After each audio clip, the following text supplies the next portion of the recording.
Welcome back to the STEM Swag podcast. As you know, my whole thing here is about connecting you with the coolest people in STEM. And today I am connecting you with Dr. Ocean. Now, listening to that name, you may be a little bit confused on what she does or why is her name Dr. Ocean. But Dr. Jeanette Davis, who is Dr. Ocean, is a dynamic author, research scientist, and diversity advocate who has left her mark beyond the science field. She is a marine biologist, hence the name Dr. Ocean, who contributes to ocean science nationally and internationally and has traveled through several countries about her research and coordinating ocean science. She has taken her scientific skills outside of the lab and outside of STEM to live abroad in research festivals for weeks at a time to study different organisms involving the ocean. So today, please welcome to the stage Dr. Jeanette Davis. Hello, how are you? I am so excited to have you on this podcast. We have been friends on social media for a while, but finally get to talk. Yes, I'm also excited to be here. Yes, I've been following you for a while. I'm so excited about all the things that you're doing in STEM. So it's nice just to have this conversation as, girls in STEM and just talk about all the ways in which we love STEM. Yes. All right, let's get straight into the questions. You're also known as Dr. Ocean. Where does that name come from? Yeah, so I'm a marine microbiologist, a fancy way of saying I study the things in the ocean that you can't see without a microscope. And I like to consider myself kind of like crime scene investigations or CSI for the ocean environment, where, similar to a detective that goes on a crime scene to look at the DNA left behind by suspects, I look at the DNA left behind by organisms in the ocean environment. And so as I was kind of going through the process of telling my story and, educating people about the ocean and our environment, I just kind of came up with the term Dr. Ocean and it stuck. And so now I'm known as Dr. Ocean. Yes, that's how I know you. I was like, who is Jeanette Davis? Oh, wait, that's Dr. Ocean. So how did you get into marine microbiology? When you said kind of like CSI, I'm thinking, are you into forensics? What is it more than just marine biology? What exactly is it? Yeah. So first, I got into this field. I grew up loving science. I would never say the words that I want to be a scientist because I didn't necessarily see people who look like me. And I thought if you love science, that you become a medical doctor.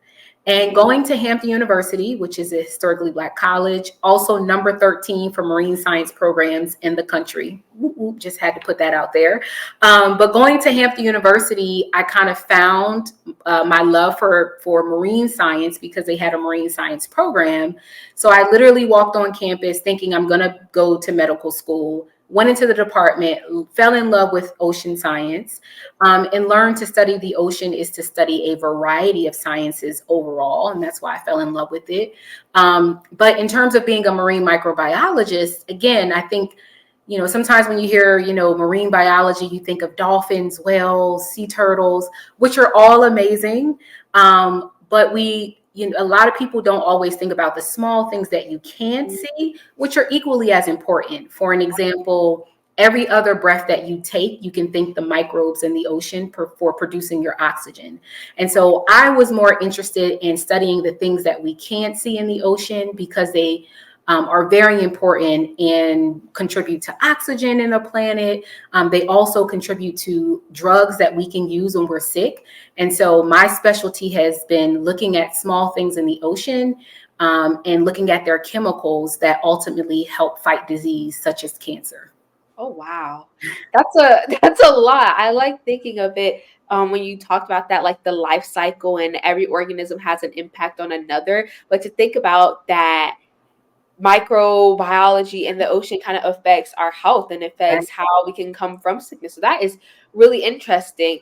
Now going back to college, my dad actually went to Hampton. Oh, Dad. I was glad that you're talking about that.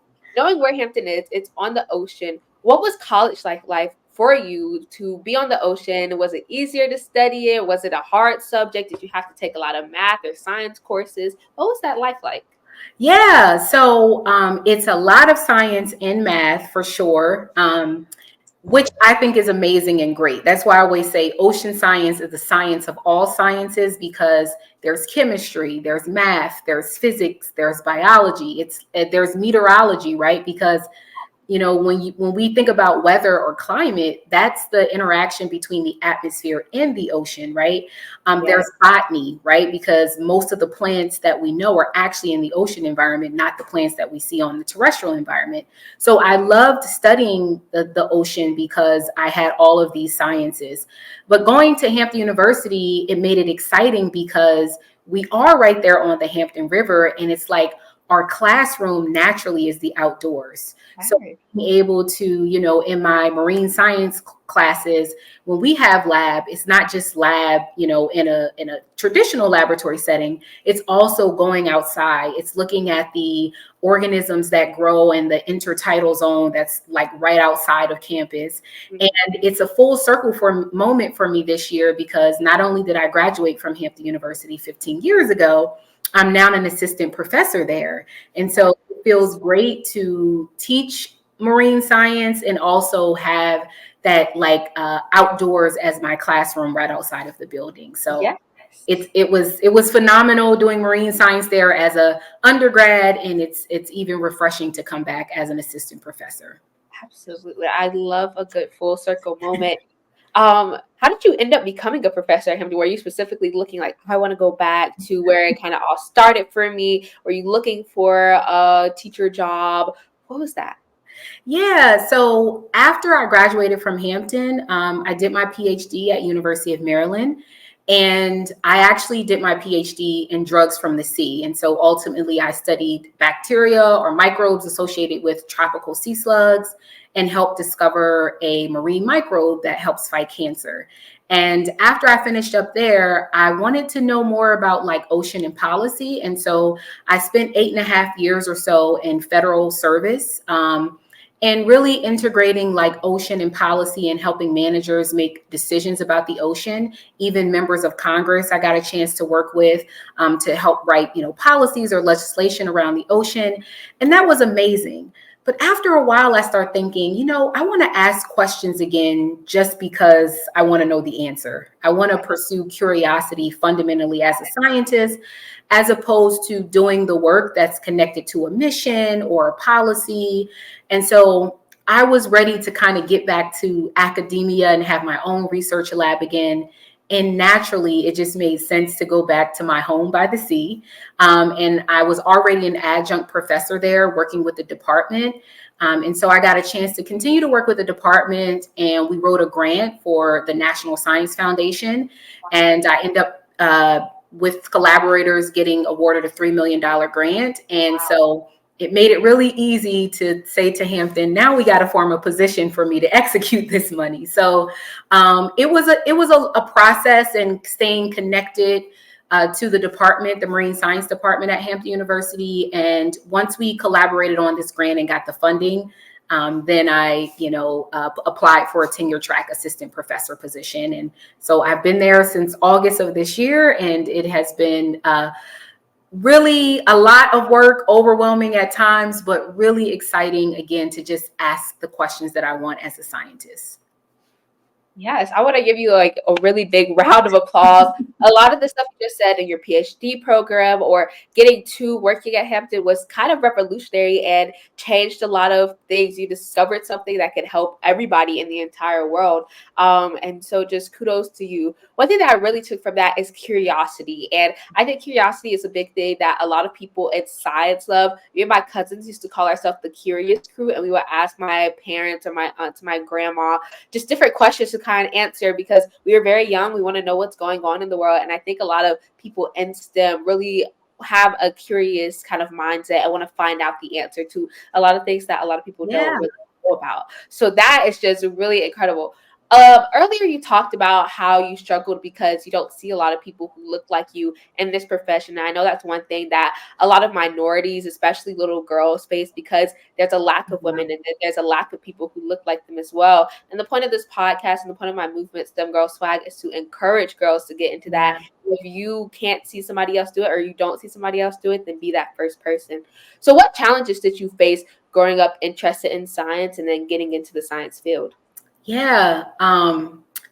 Yeah, everything that you just said, right? All of those things about curiosity, and about not necessarily seeing representation.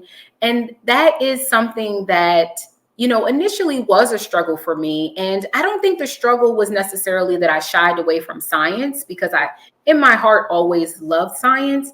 But sometimes you're limited on what you can do or what you think you can do as Yeah. a scientist, because you don't see certain people, and you don't see representation. Uh-huh. And so, that was a challenge for me in that way. But one way that I think about it is like, it's a challenge, but it's also an opportunity. And so if you don't see the things that you hope to see, then it's a tremendous opportunity to create that, because you're not just creating it for yourself, as you mentioned it, you're creating it for other people who need to see it, for people who are younger than you, people who are older than you. And so for me, I always looked at that as an opportunity. And I Mhm. found myself doing more and more outreach to encourage everyone, but particularly people of color and young girls, to get involved in STEM.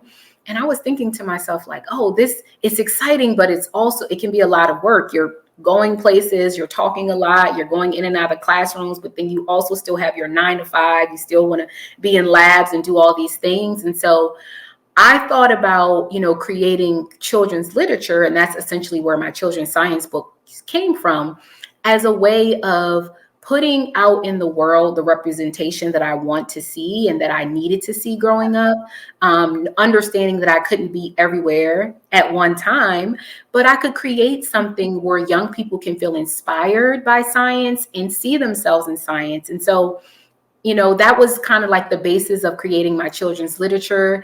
And, just creating networks, with, women in science in particular. I'm not sure if you ever heard of Black Women in Evolution and Black Women in Ecology and Evolution in Marine Sciences. It's called BWEAMS.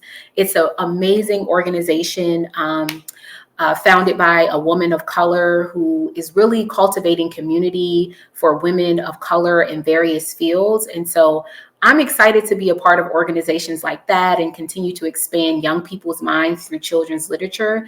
And that's kind of how I'm starting to, create representation. Instead of saying it doesn't exist, kind of being the creator of it and cultivating that and building community so that more people can start seeing representation in science. Exactly, being that inspiration. I've never heard of Weems, but I will be following it now because it sounds really interesting. And how there's a lot of different, I always like to say, niches within Mhm. science, especially that, oh, you don't see that a marine biologist is thing. You see a doctor, you see an astronaut, and those are what people are kind of set on in STEM. But with Weem, with you, just that there's so much more out there. Talk a little bit more about your book. We heard the inspiration. What exactly is the book about? How have people responded to that? Yeah. So my first book. So okay, one, I'm fortunate to have 15 nieces and nephews, and the inspiration was about creating representation. But I guess the push for is because one of my nephews in particular would always ask me questions about science. And sometimes it wasn't just the science. He didn't understand how I was traveling so much, or, at the time I was finishing up grad school and I was telling him, I'm in school. And he's like, oh, there's school for big people. And, we were having these conversations around science and what I do and being on vessels. And I kept trying to find books for him. And I was like, they just don't exist. Like, it's Yeah. not just about representation, it's also about how we deliver science. And so typically in a lot of children's literature, what I seen was we introduce science in terms of objects. We don't introduce it as the people who are Right. doing the work of science. And so my first book, Science is Everywhere, Science is for Everyone, is really to connect young people with science, in an everyday way that they see and experience science. They just don't call it science. So for an Right. example, for young people who love the zoo, you can be a zoologist and study Yeah. animals, right? If you love plants like I did growing up and I love being in gardens, you can be a botanist. Or if you love the ocean, you can be an oceanographer. If you love cooking with your parents, then that is a form of chemistry, right? When you Yes. hear the saying, oh, you look like your parents, that's genetics. And so it's a way of introducing them to science in a simplified way and also diverse. So Yes. they can see themselves, even if they're in the hijab, right? Or, no matter where they come from, their ethnicity, their background, their gender. And so my first book really is about exploring over 10 different sciences in a diverse way. And it is science is everywhere, science is for everyone, because that is my motto in life. Science is all around us, and science should be accessible to everyone. And then my second book, Jada's Journey Under the Sea, is one of the characters from the first book, and she's exploring the sea. She's an oceanographer.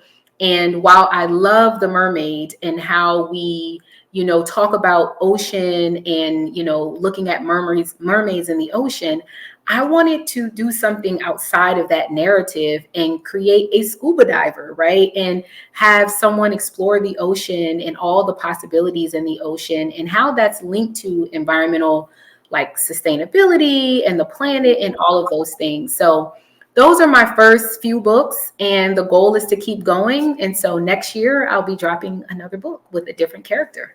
Ooh, I cannot wait for that.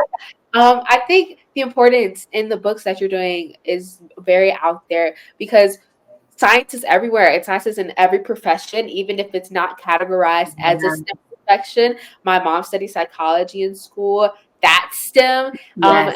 people will always ask, "Oh, were your parents in the STEM? Did they do this and this?"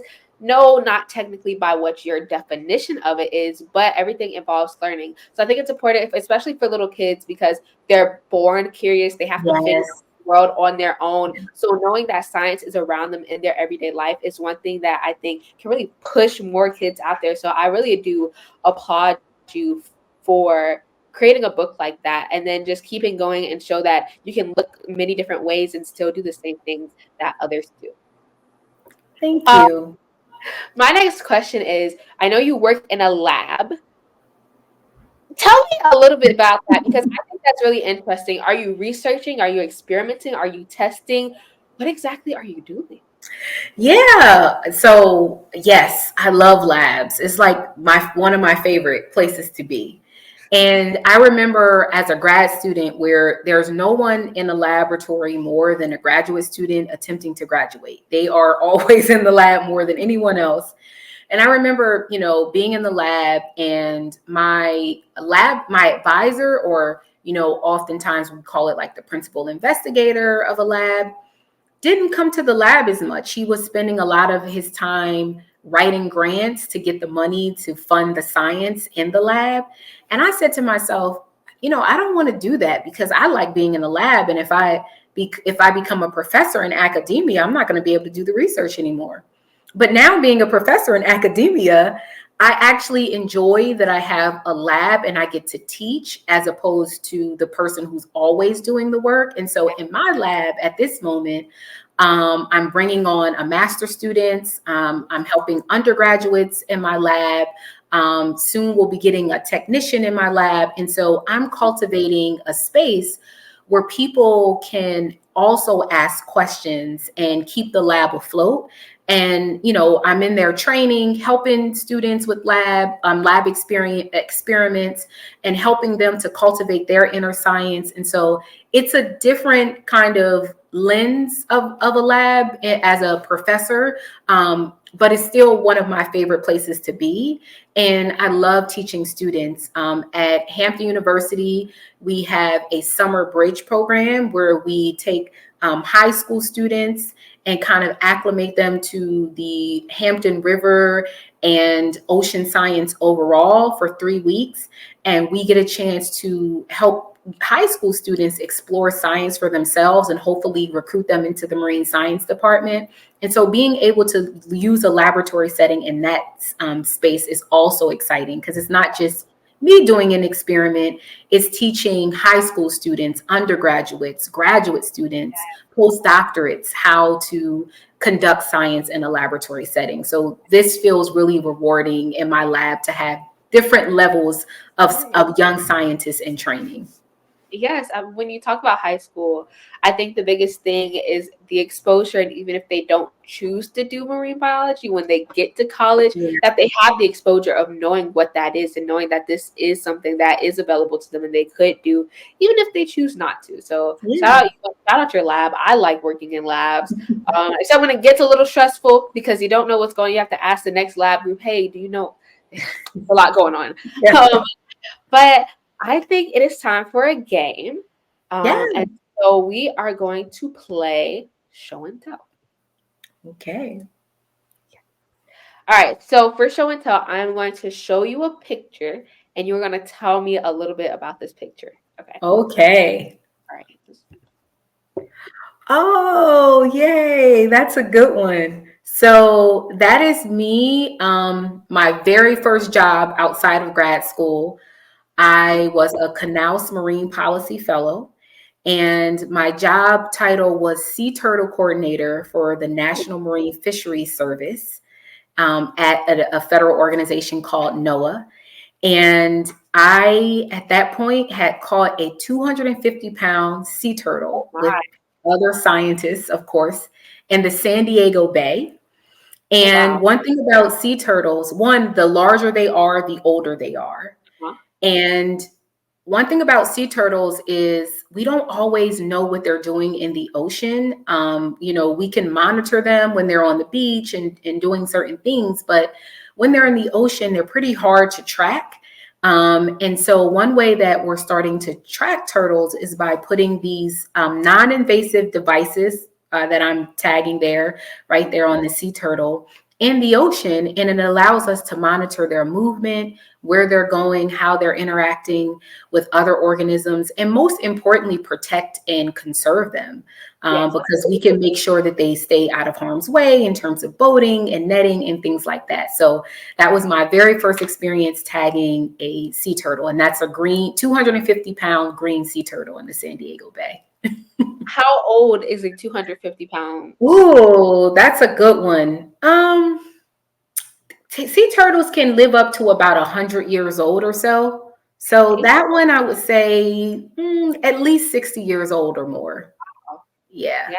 Whenever I think about a sea turtle, I think about Crash from Finding Nemo. So in the ocean, I just imagine a really big sea turtle just swimming long distances with its younglings, even though they leave their younglings. So I don't know why they did that in Nemo. But that's what I think about. A really big sea turtle.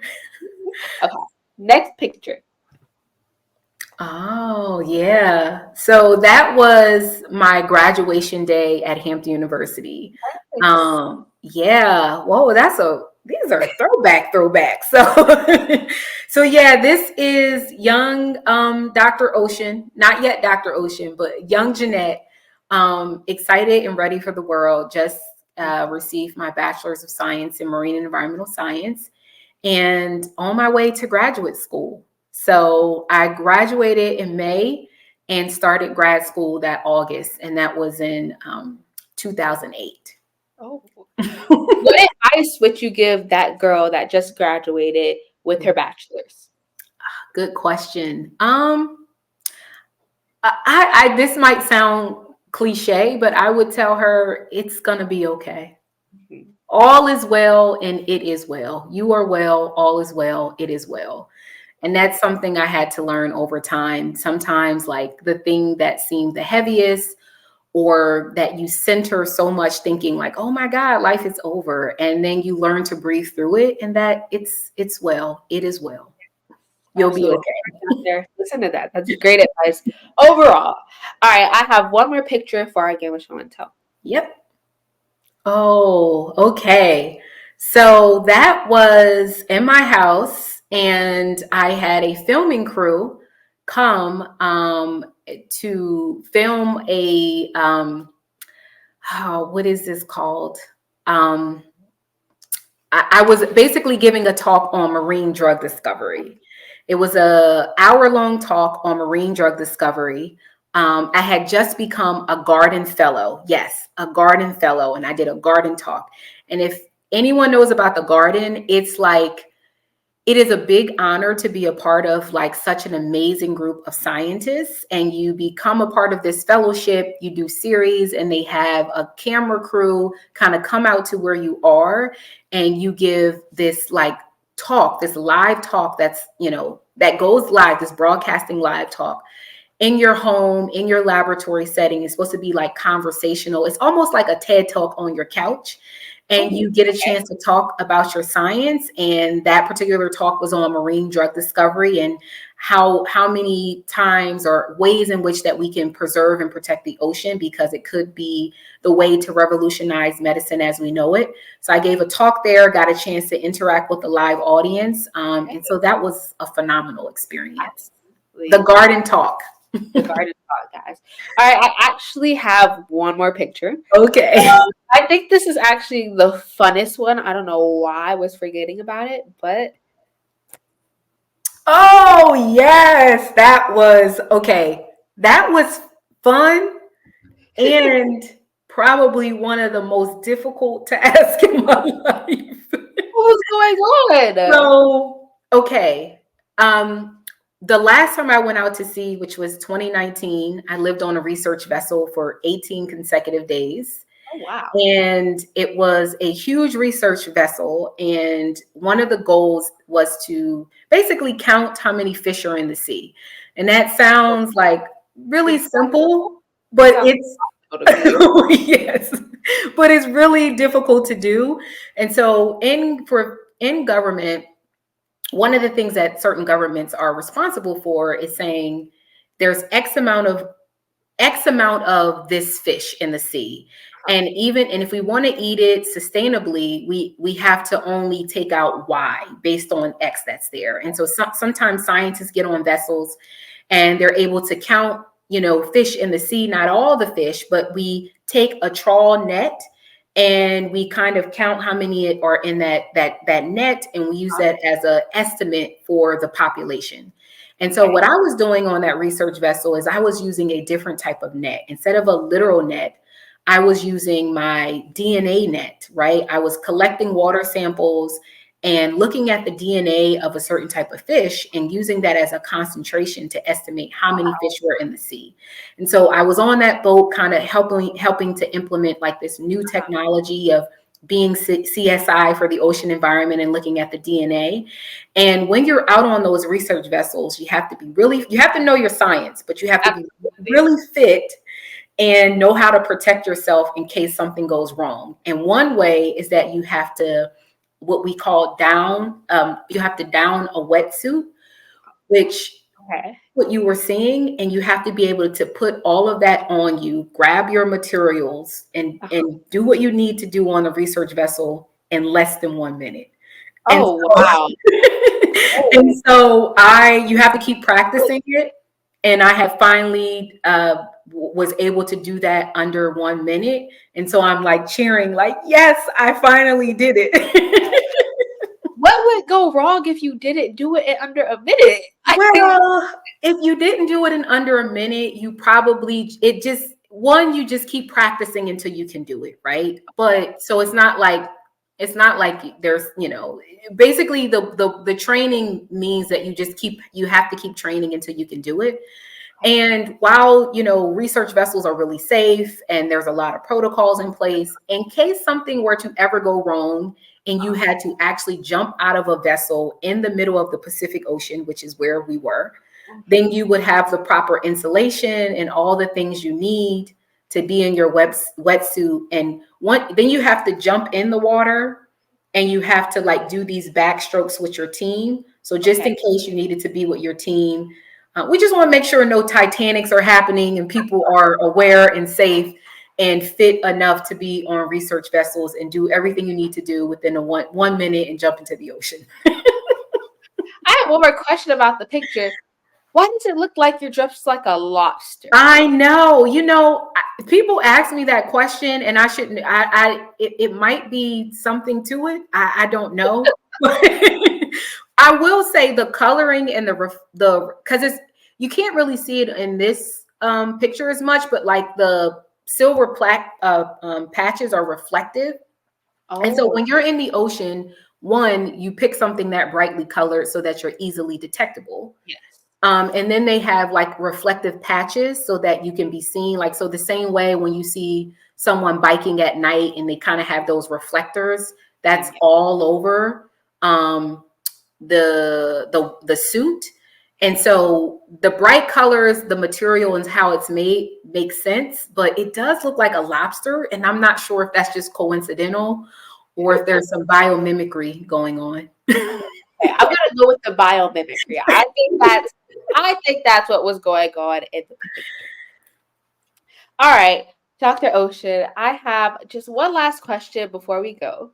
Yeah. What is the best part about your job that keeps you going? That's like, I love this so much. This was made for me. Oh man, that's a great question. And I don't know if it's just one, but you know, I would say like one of the things that I get to do that I love is just creating connection and safety in this field for people.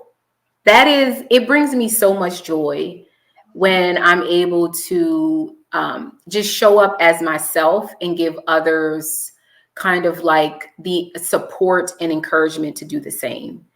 And that's really a really broad statement, but it shows up in so many different ways. It shows up by making these connections, even if it's just on Instagram with you. I saw recently that you got a chance to meet the president of the United States and be awarded. And I'm just like, oh my God, this is, and I mean, even though we never met, I feel like, oh my God, I know her. Like I'm rooting for her, you know, like it's just like being able to see those things and enter this space where I can make people feel safe and connected, being themselves and exploring science is like the best part of what I do. It's the best part. All right, Dr. Davis, Dr. Ocean. I'm going to keep calling you Dr. Ocean because that's who you are to me, and I hope everybody else recognizes you out to that. Before we go, I have one thing that I get all my guests to say, and because I created STEM Girl Swag, and you're so STEM Girl Swag, so curious, so all of this, shout out Hampton. Please say STEM Girl Swag to our audience. STEM Girl Swag. Yes. All right. Tell them where to find you, how to keep in contact. You want to learn more about marine biology. You want to learn more about dressing like a crab to go find a sea turtle and tag it. Or you want to go to Hampton. Shout out HBCUs. Any of this. Tell them where to find you. Yeah, so you can find me on IG/Instagram as Dr. _Ocean24. I'm also on Twitter or X, whatever they're calling it this week, as Dr. Ocean24. You can also find me on my website. It's www.dr, which is Dr. JeanetteDavis.com. You can connect with me there and send me emails. You can order my books there, which are autographed copies. So that's the best way to get the books. But yeah, anything from speaking engagements, consulting.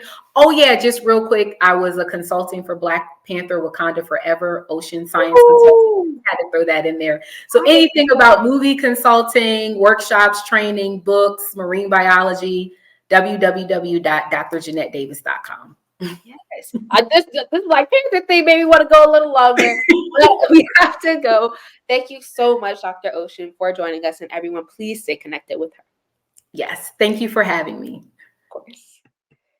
All right, everybody, this was another episode of the STEM Swag podcast. Thank you so much for watching. Make sure you subscribe, like, and comment. Tell me some things that you want to be talked about on this podcast or some people that you want me to connect with. Make sure you follow me on IG at Just Simple. Bye, guys.